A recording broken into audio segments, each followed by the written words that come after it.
તો સુરતમાં વરસાદ અને બદલાતી ઋતુને કારણે મેલેરિયા, ડેન્ગ્યુ, ઝાડા ઉલટી, શરદી, ખાંસી અને તાવ જેવા મોસમી રોગોની સંખ્યામાં નોંધપાત્ર વધારો થયો છે।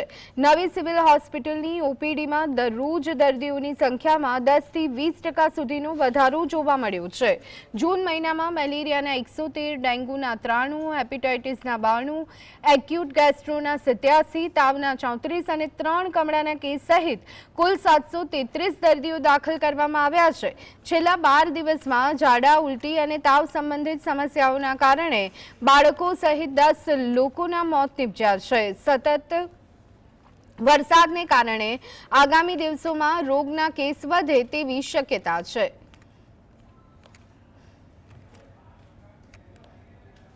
ક્રમશઃ દર્દીઓની સંખ્યામાં વધારો જોવા મળી રહ્યો છે, જેમાં મુખ્યત્વે અમારે ત્યાં જે રૂટીન ઓપીડી હોય છે તેના મેડિસિનની લગભગ 600થી 650 અને બાળરોગની 150 જેવી ઓપીડી હોય છે કે જેમાં ઋતુગત બીમારીઓને લઈ અને દર્દીઓ અમારી પાસે આવતા હોય છે।